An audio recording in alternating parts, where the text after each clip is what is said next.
Hey you guys, I'm Bert and this is Wager Dogs. Welcome to Bert Mania. Some play for fun, we like to play for profit. If you're watching this for economic purposes, you might be cooked, so seek help. If you made it this far into the video, do us a favor and yourself a favor and go ahead and like the video. And if you really rock with us, go ahead and subscribe.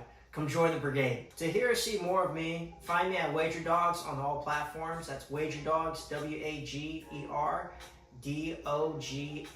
That's one word. Okay, guys? It's been longer than I like since we had our last episode. So going forward, expect a show every Monday, Wednesday, and Friday. Okay? So pretty much what I'm saying is, I'm back, baby. And I ain't leaving. They're going to need a wrecking ball to take me out of here. Okay, I digress. Without further ado, let's get into it. Last time we aired, we talked about a Taylor Fritz Hubert Hurkacz matchup. This match was taking place in Geneva, Switzerland. This was a level 250. We were looking for the over in both the first set, that was supposed to go over 9.5, and in total games, that was supposed to go over 20 games. Now, that first set, we lost by a game. First set was 6-3. Hubert Hurkacz, he got the break. Where did Taylor gift him the break? I'll tell you what, never count on an American to come through for you on European red clay. Okay, boys from the USA, those are my dogs. But when it comes to the European red clay, oh brother, this guy stinks. However, the total in games was at 22, so we cleared that with ease. But we read that thing like a book, taking the over in total games. So not bad for the very first card, okay? Kind of went how we talked about. Now, present day, we find ourselves looking towards a men's semifinal matchup in Roland Garros. This is between Carlos Alcaraz and Lorenzo Musetti. This is a rematch of the 2023 French Open, round of 16, where Carlos Alcaraz won that match against Musetti fairly easy. Now, the overall head-to-head in this matchup is pretty one-sided, with Alcaraz leading it 6-1. In their matchup, with Alcaraz leading 6-1, 5 of 7 of those matches has been on clay. If we take a look at their most recent matchup in Rome, some numbers I just wanted to cover real quick. Alcaraz won 66% of his first serve. Meanwhile, Musetti was only winning 27% of his second serve. In that matchup, Musetti saved 9 of 14 break points. Alcaraz had 14 opportunities to break serve. Ironically, when they played in Paris in 2023, Musetti went on to save 7 of 14 break points, 14 opportunities to break serve. Now, just taking a look at both these guys' resumes, Carlos is the defending Roland Garros champion. In that route to the title, he went on to beat Tsitsipas, Sinner, and Zverev. This year so far, Carlos is 20-1 on the clay surface, wins Monte Carlo, he's a finalist in Barcelona, does not play in Madrid due to a groin injury, wins Rome. That's about as good as a tune-up to the French Open that you can have, okay? Now, Musetti also has a very impressive resume so far this year on clay court. He stands at 19-3, made the semifinals or better on the European red clay. That includes Monte Carlo, Madrid, Rome, and now Paris. His only losses on the clay so far this year was to Draper and twice to Alcaraz. Now, as it's scheduled, they're set to play during the day tomorrow. This is a huge edge towards Alcaraz. Let me tell you why. When I say edge to Carlos, it's very simple. If the sun's out, what it does to the European red clay, it dries it out. Essentially, what that does is make the surface a lot quicker to play on.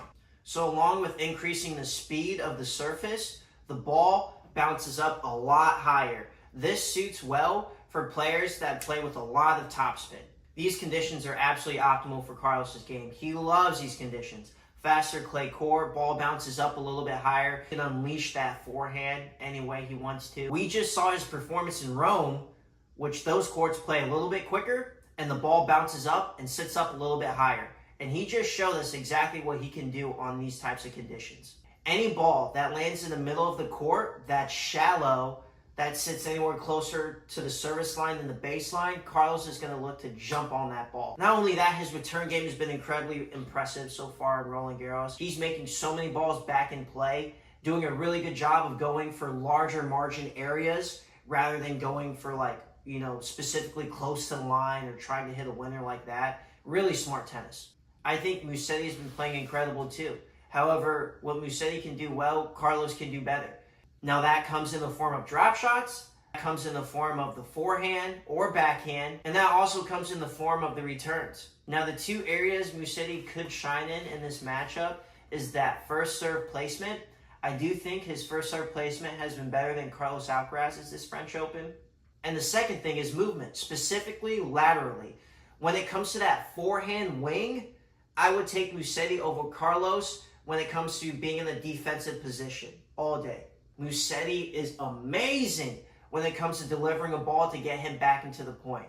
Carlos, he's most likely either going to go for it or it's going to be more shallow into the court. So I think if Musetti can expose that from Alcaraz, specifically serving out wide on the deuce side to the forehand side, and if he can serve out wide on the ad side to the backhand side, and then take that next ball and go cross-court forehand, I think this can expose a little bit of Carlos's weakness, and that could be the chink in the armor for Musetti coming forward, or Musetti kind of just dictating the points on his service games to hold specifically. Now, let's talk about some of the props that I really like in this match, okay? Card number 1, this is going to be the most risk adverse. This is a set spread situation, Carlos Alcaraz -1.5, okay, at -275. So this means Carlos can either win in straight sets or he can win in 4 sets. What can't happen is this match going to 5 sets. Then we lose that bet. Now the fact that it sits at -275, I am going to parlay this with one other bet, okay? And that's going to be on a parlay of 2 picks maximum. Card number 2. This is a total sets bet situation. This is a bet that is over 3.5 sets that sits at -115 right now. So this is telling us neither guy is going to win this in straight sets. So it will be a minimum of 4 sets. I like that situation. I do think it will be a competitive match to that degree. I don't think it will go 5. And if it goes 3, it's going to go Carlos's way, in my opinion. But I do think Musetti can earn a set off of Carlos. He's playing that well. We have to give Musetti his flowers. He is right now top 5 best clay court players in the world. Card number 3, and this is really where it gets fun, is most aces in this match. Okay, so far in Roland Garros, Musetti sits at 26 aces recorded. Carlos sits at 20 aces recorded. What the book is giving us right now, and most aces recorded in this matchup, is Musetti at +115 and Carlos at -150. Now, I did say earlier, okay, that Musetti, when it comes to first serve placement, I like it more than Carlos Alcaraz's. So I'm going to take Musetti here at plus money at +115. I think that's great value for someone who has recorded more aces and also someone who I believe has a better first serve placement than Carlos. Now, I was digging a bit and I found 2 other propositions, 2 other alternative bets that look promising, okay? One of them is both players to record 3+ aces. Okay, now both these guys, Carlos Alcaraz and Lorenzo Musetti, they have played 5 matches each. In all of those matches, both guys have served a minimum of 3 aces in all their matches. Okay, this is a perfect 10-0 record. Now, the last alternative prop bet that I found that has a lot of value is Musetti to record 5+ aces. This number is sitting at +200. Now, in 3 out of 5 of the matches he's played in so far in the tournament, he's hit that mark. If you believe Musetti is going to deliver some of his best tennis against Carlos Alcaraz, I would absolutely take that number. Okay, you guys, that's a wrap to this show. Like always, don't bet the car, don't bet the house, and please don't bet Johnny's tuition, okay? Only bet what you can afford to win. And a huge shout out to you guys watching this content. This is a huge challenge for me, okay? This is something totally new, kind of out of my element doing this. But I gotta tell you what, I'm finding so much joy in doing this, and I absolutely love it. So thank you all, everyone, for tuning in, for rocking with me, liking the video. I appreciate all the support. With that said, until next time, guys, good night and good luck.